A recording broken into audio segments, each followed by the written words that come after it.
تو بھئی سنو، یوسف علیہ السلام نے سچا خواب دیکھا، پھر والد گرامی نے اس کی تعبیر بھی دے دی کہ یہ اچھا خواب ہے، مگر کنویں میں جانا پڑا، مصر کے بازار میں بکنا پڑا، محل کے اندر غلام بن کے رہنا پڑا، پھر آزمائش میں سے گزرنا پڑا، پھر جیل کاٹنی پڑی، تب جا کے سالوں کے بعد اللہ نے ان کو تخت و تاج عطا فرمایا۔ پھر اتنا مجاہدہ کرنے کے لیے کوئی تیار ہے؟ زندگی اس میں گزر جائے گی۔ ہاں، جو سچے خواب ہیں وہ نبوت کا 46واں حصہ ہے، حدیث پاک ہے۔ کبھی سوچا کہ ان کو 46واں حصہ کیوں کہا گیا؟ سنیے، نبوت کی زندگی تھی 23 سال۔ نبوت کی زندگی کتنی تھی؟ اور 23 سال کی ششمائیاں بنائیں تو کتنی بنتی ہیں؟ 46واں۔ اور حدیث پاک میں آتا ہے کہ قرآن مجید اترنے سے پہلے نبی علیہ السلام کو جب غار حرا میں عبادت کے لیے جاتے تھے تو 6 مہینے تک رویائے صادقہ نظر آتے رہے۔ تو 6 مہینے نبوت کا کون سا حصہ بنے؟ 46واں حصہ بن گئے۔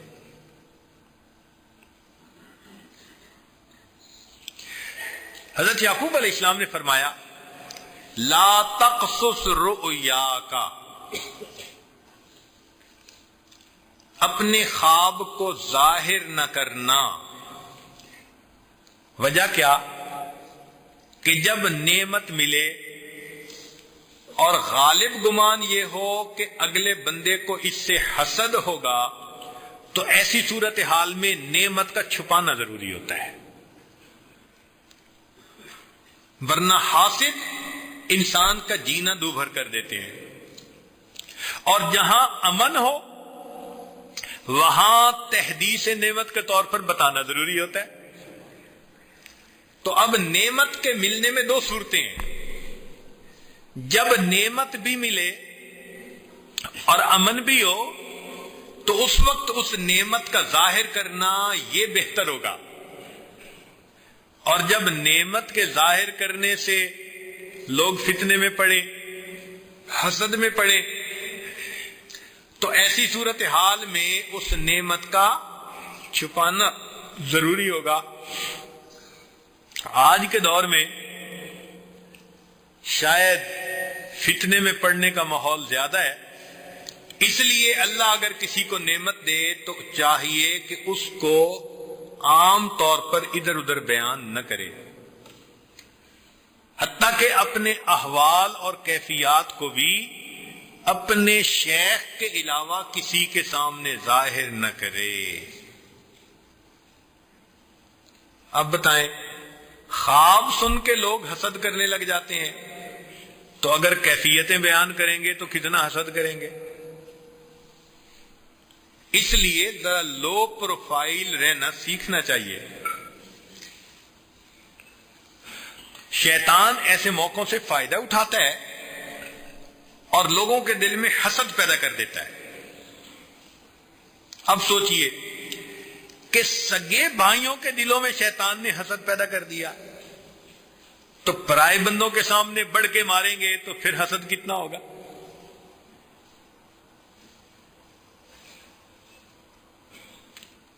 یہاں سے کچھ اور بھی جو ہے ہمیں اشارات ملتے ہیں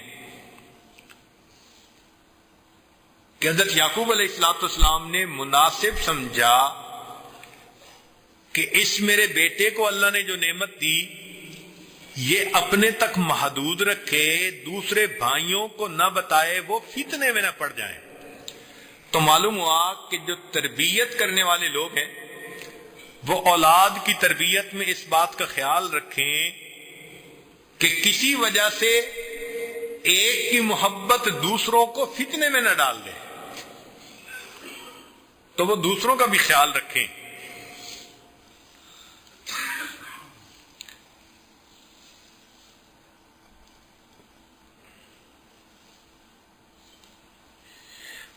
والد کو اپنی اولاد سے عمومی محبت ہوتی ہے، مگر جو صاحب صفات ہو اس سے فطری محبت ہوتی ہے۔ یعنی عمومی محبت تو باپ کو ساری اولاد سے ہوتی ہے، جس میں جتنی صفات زیادہ ہوتی جائیں گی اتنی محبت بڑھتی چلی جائے گی۔ اسی لیے جو تعلق رکھنے والے متعلقین ہیں ان کا شیخ کے ساتھ ایک عمومی تعلق ہوتا ہے، مگر جس میں جتنا سچ زیادہ ہو، تقوی زیادہ ہو، توکل زیادہ ہو، زہد زیادہ ہو، اتباع سنت زیادہ ہو، پاک دامنی زیادہ ہو، یہ صفات جتنی زیادہ ہوتی جائیں گی اتنا وہ منظور نظر بنتے چلے جائیں، اتنا وہ آنکھوں کی ٹھنڈک بنتے چلے جائیں۔ تو یہ ایک فطری سی بات ہے کہ صفات سے انسان کو ہمیشہ پیار ہوتا ہے۔ عمومی محبت تو ہر ماں باپ کو ہے، بچہ خوبصورت ہو تو بھی پیارا اور بدصورت ہو تو بھی پیارا، کمزور ہو تو بھی پیارا، صحت مند ہو تو بھی پیارا، اپنا جو ہوا۔ ایک بادشاہ نے وزیر کو کہا تھا کہ بھئی کل کسی خوبصورت بچے کو لے آنا، وہ اپنے بیٹے کو اٹھا کے لے آیا، رنگ کا کالا تھا، اس نے کہا یہی خوبصورت ملا؟ کہنے لگا جی میری آنکھوں سے دیکھیں تو دنیا میں اس سے خوبصورت کوئی بچہ نہیں ہے۔ تو معلوم ہوا کہ فطری طور پر باپ کو اپنی اولاد کے ساتھ محبت ہوتی ہے۔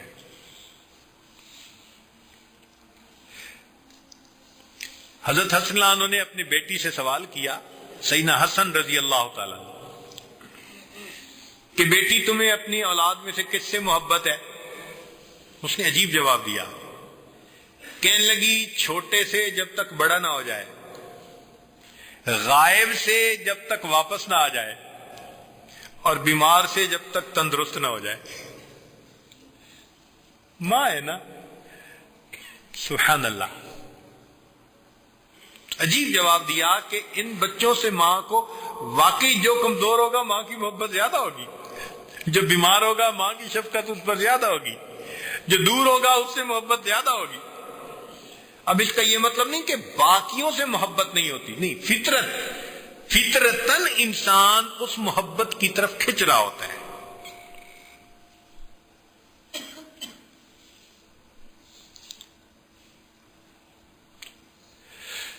تو اگر یعقوب علیہ السلام نے اپنے بیٹے سے فرمایا کہ خواب بھائیوں کو نہ سنانا، تو سالکین کو بھی چاہیے کہ وہ اپنے احوال اور کیفیات عام لوگوں کے سامنے مت بیان کیا کریں۔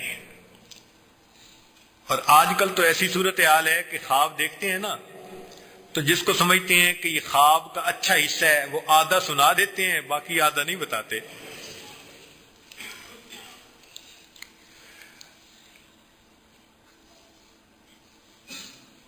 ایسی صورت تو نہیں ہوتی کہ اگلا سننے والا اتنا ہی بے بصیرت ہوتا ہے کہ اسے پتہ ہی نہ چلے۔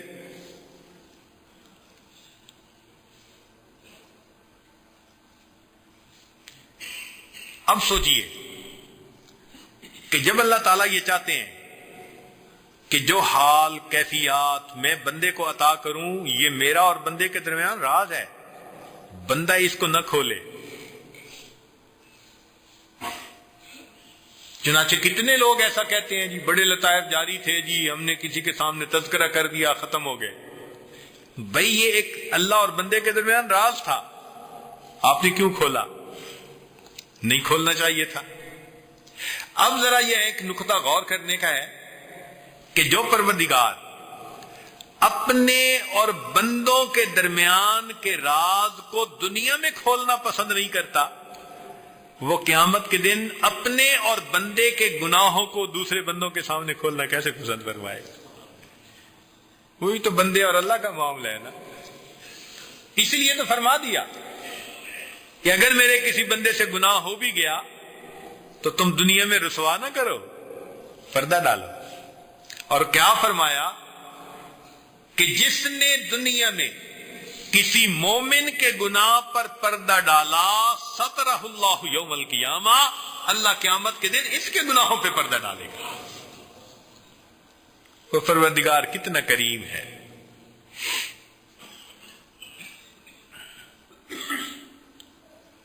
اور ایک بات یہاں سے اور بھی سمجھ میں آئی